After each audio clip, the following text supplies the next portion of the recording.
Okay, Grasshopper architecture. The wording is not quite all right because it is an architecture that used Grasshopper, Rhino, and who knows what other digital technologies. But before we start showing some examples of architecture where Grasshopper was used, I would like to mention this architect who is a principal founder of SHOP. Actually, SHOP is written with a small o. A very successful architecture firm in the United States, in New York. Greg Pasquarelli, when he was asked, and he's a famous architect now, and they build impressive buildings. He was asked in 2018, so that is 5 years ago, what do you recommend architects and students in architecture? And he said, on one hand, history, theory, philosophy, and on the other hand, the highest, the most sophisticated digital, softwares or technologies. And I will start by showing an early work of this firm and Greg Pasquarelli. They were very young. They were almost your age. Dunescape, which was exhibited at PS1 in Queens, New York, part of the Museum of Modern Art in New York. This was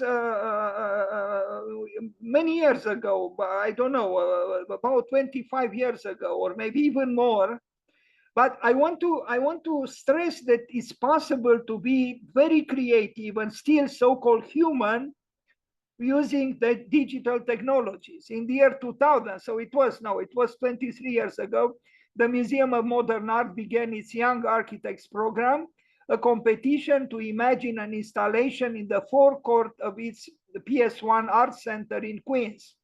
As the winner that inaugural year, SHOP created an immersive environment that invited visitors to gather, linger, and inhabit the institution in new ways, as well as serving as the centerpiece for Warm Up, an infamous series of summertime raves. Responding to the modest budget and the need for very rapid construction by an unskilled labor force, in parentheses, our friends, this is the text of the architects, and it's beautiful. They built it with their friends. We use the digital tools of the day, meaning 2000s, to not only imagine a novel form, but also to optimize it into something that could be very efficiently built. And you are going to see it, the day of the opening, the structure is behind. And what's very interesting, it doesn't look now like a, computational architecture, so to speak. It looks almost like a primitive thing, but it was done digitally. And here you see the proof. I find it very beautiful because in a way it's about primitive futures. They used whatever was high technology in the year 2000s. These were young architects. They just finished the master at Columbia University, and they built it themselves. Instead of producing traditional blueprints that represent a design without describing its method of construction, for Dunescape, we, meaning the architects, devised a novel system that output digital information as one-to-one template drawings that could be used directly as tools in the assembly. And here you see, either the architects or the friends or both working on this, trying to bring together these elements made of wood. And I think they did a beautiful thing because it's not a Cartesian structure. It's free. It has an expression, an architectural expression.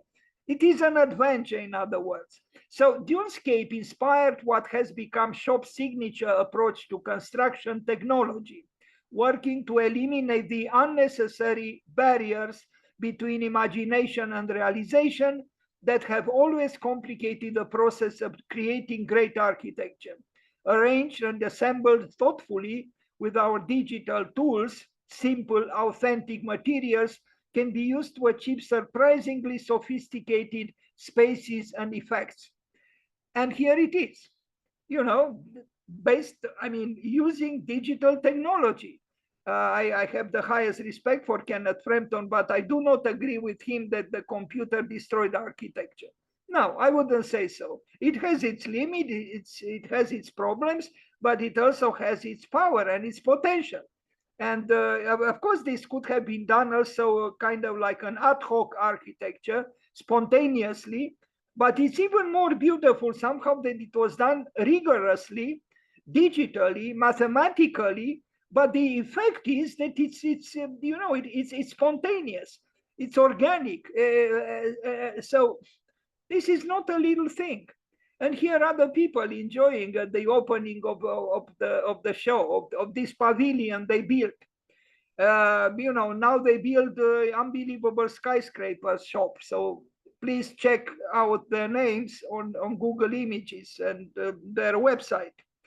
Okay, so this is a first example where digital technology was used to create an architecture that is indeed creative. Now we arrive at this German architect who is our contemporary and who built this amazing, actually, structure called Metropol Parasol, the redevelopment of the Plaza de la Encarnacion in Seville, in Spain, which became the new icon for Seville, a place of identification and to articulate Seville's role as one of the world's most fascinating cultural destinations. And here it is, and it was built, yes, using Grasshopper. The critics of digital technology should think twice, because it does have its power, and it certainly allows for creativity. I mean, look, this thing that was built here by Jürgen Meyer, H, or Hash, I mean, this is his name. There is an H at the end of his name. He created something that is in contrast with the urban fabric, and they enhance each other. And it's good that they enhance each other. The dialectics of the dialogue between the old and the new are fresh and invigorating. So, this is not an architecture to put you to sleep. It's an architecture to provoke you and to make you feel alive and to aspire to, to do yourself creative things. Look at the building on the left and look at the building built by Jürgen Meyer using, again, Grasshopper. So, dear students, please study seriously and intensely Grasshopper, Rhino, Houdini, Maya. There are many softwares now that could help you to envision things that, without these softwares probably wouldn't even cross your mind. So look at the building from the top. It's an architecture of courage, a vision. Okay, you could criticize it if you want for who knows what, but you cannot criticize it for, putting you to sleep. It doesn't. It wakes you up, actually, and it wakes you up because it's about freedom. An architecture, from time to time at least, should advocate just this, freedom. So, here you have the powerful technology of today conspiring against conformism, against the bourgeois, against predictability, and so on, in the hands of an architect from Germany, Jürgen Meyer. We go quickly because we have a lot to see, but I do think that this is a remarkable work in a, courageous city, Seville. And again, here we have technology showing clearly that it's possible to be creative and also rigorous, free and also, rigorous. Grasshopper.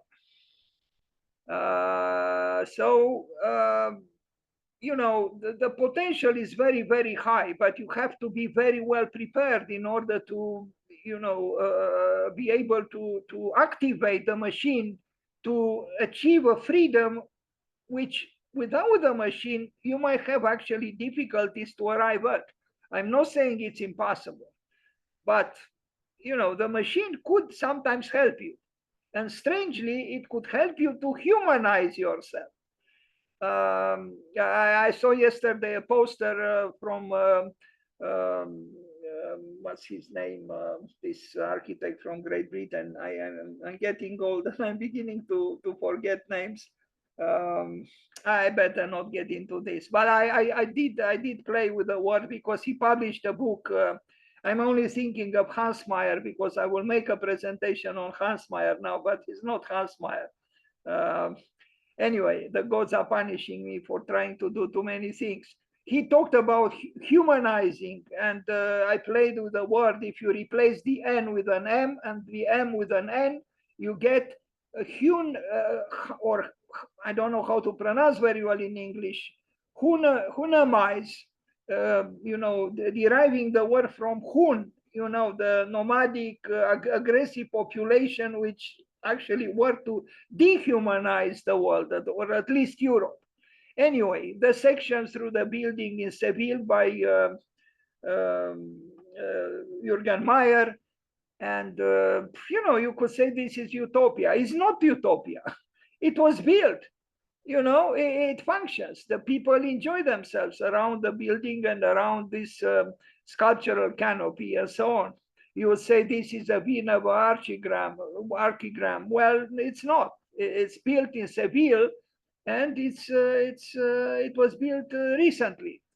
Now we go to something else by the same architect, Jürgen Mayer, also using Grasshopper. It is a sculpture, but it's almost architecture. In Georgia, Georgia was wise enough to commission this architect to build several buildings. I only show this, sculpture that he did, a signage, also done with Grasshopper. So it is almost inhabitable, or at least you could, maybe it's possible to actually, climb, upstairs with a stair that I hope is there because it's quite big. Anyway, Jürgen Mayer, Grasshopper, and that's why I chose this example too. Now we arrive at a very interesting work, and I admire this work. And it seems that the actual creator of this work is the last person mentioned here after the plus, Igor Pantic. Anyway, this man, I think he did all the work and the others took the glory, the steampunk pavilion. He is probably a very young man, maybe an immigrant somewhere in England, getting tolerated in the office, and he created this using Grasshopper. Now you tell me if you can do something like this with conventional means. It's impossible. I mean, you can create a basket, small dimensions, but not a structure of this, of this size. And I find it beautiful because it is turbulent. It's about turbulence, architectonic turbulence. It's amazing that the machine helped Igor and that office to create this thing, which was built.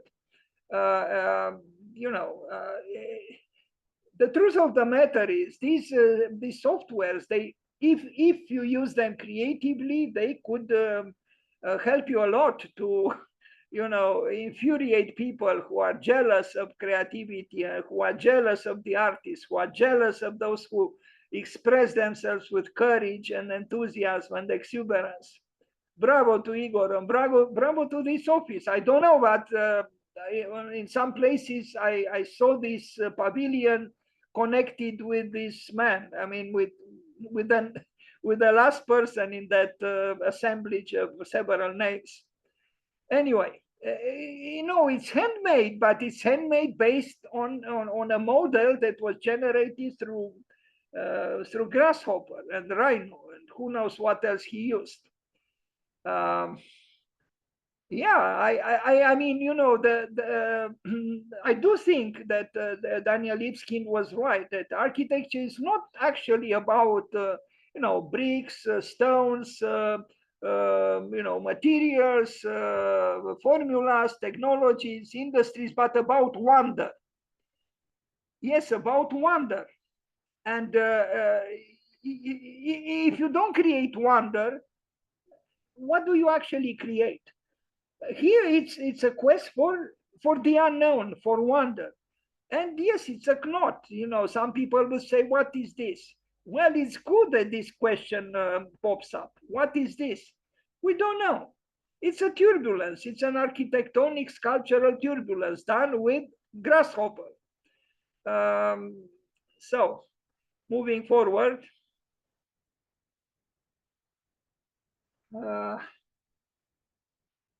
there are many examples. This is just the first session on this subject, Grasshopper architecture, or Grasshopper in architecture, or Grasshopper and architecture.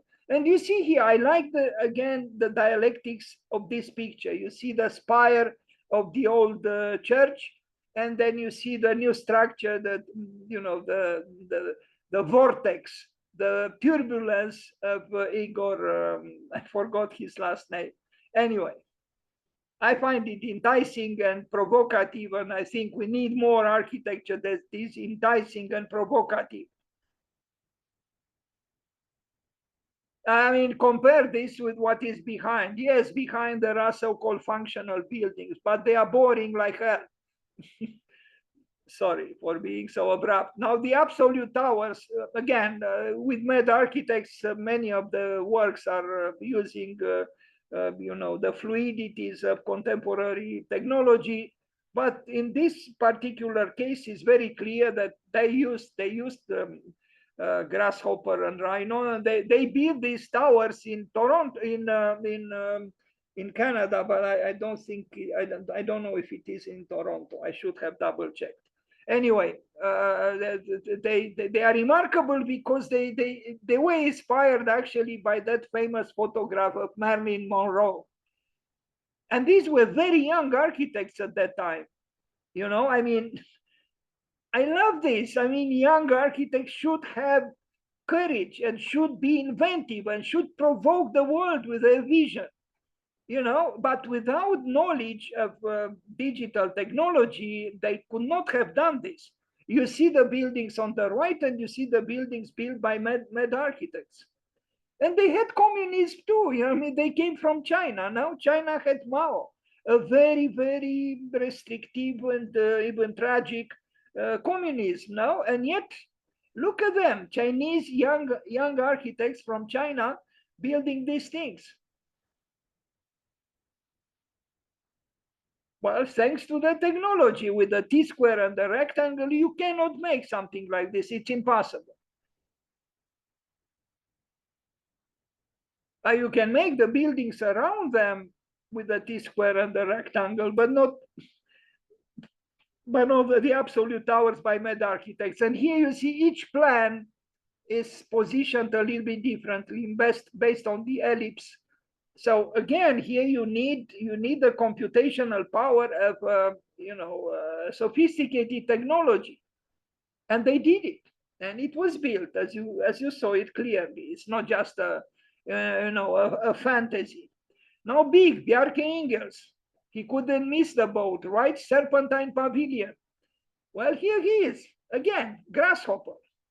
You know, I mean, okay, it is not one of my preferred architectures, but still an interesting work, very rigorous and sinuous. And so the unreason or the irrationality of life and aesthetics are present, and yet they are controlled by the power of the vision, but also the power of the technology they used. Otherwise, this thing could not have been built. Look at it. It's where are the columns? Where are the vertical columns without which we suffocate and we seem unable to live? Well, there are no columns. It's self-supporting. And here is the architect, the proud young architect, who still astonishes us from time to time with his creations. And he has all the reasons to have a certain satisfaction on his face. There were also 4 summer houses. I only show one near this pavilion. Here also was used Grasshopper to craft the, you know, the Baroque entanglements at the top. You know, the truth of the matter is the machine and the software allows you to express degrees of freedom unthinkable with traditional modes of conceiving architecture. Now we arrive at this very interesting work, next architecture, the Times Eureka Pavilion. The architects are called, they call themselves next architecture. The T is missing, but you can almost hear it or see it. And look at this. Again, this software, because this is the reason we talk about Grasshopper and architecture, this software was not made in order to make the same things that we make traditionally, either manually or with less audacious softwares, but to make a different kind of architecture. And that's what we see here. It is the freedom that allows you to welcome accident or aleatory configurations. In other words, to control freedom. I mean, not to control, to make freedom, the freedom of expression, feasible. And it is feasible. It was built. Look at this, all these parts, if you would have tried to do this manually, you would have collapsed, of course. It was built. And it was built because the architects employed this powerful technology. And I like the fact that this medium doesn't actually restrict. You would say, okay, it's an artificial tool, and the artificial tool forces you to be rigid. No, quite the opposite. I mean, you saw the absolute towers by Med architects, or you saw, the previous examples that I showed. There is freedom to be obtained through the means of these programs. And yeah, I think this pavilion is not so original. I mean, Toyo Ito did something similar previously, but this one is very convincing, and I think it's even more intricate than the building built by Toyo Ito. So, forgive me, my voice is having some problems, but my enthusiasm doesn't have problems. It's still here, it's still there. So let's prepare ourselves, because these tools are not to be ignored. If you know how to work with them. And I think, to end with the beginning, Greg Pasquarelli was right. A good architect today should, on one hand, know theory, philosophy, history, and on the other hand, the newest digital technologies. What he is good at, and also his company, they also value a lot construction. They even have a construction company themselves. They build certain things, models, the scale 1:1, in order to verify the validity of, the so-called concepts. So I am a great advocate of the present. I even thought, to launch a lab called Azilab, Azilab, which in Romanian means a laboratory of today. No, thank you.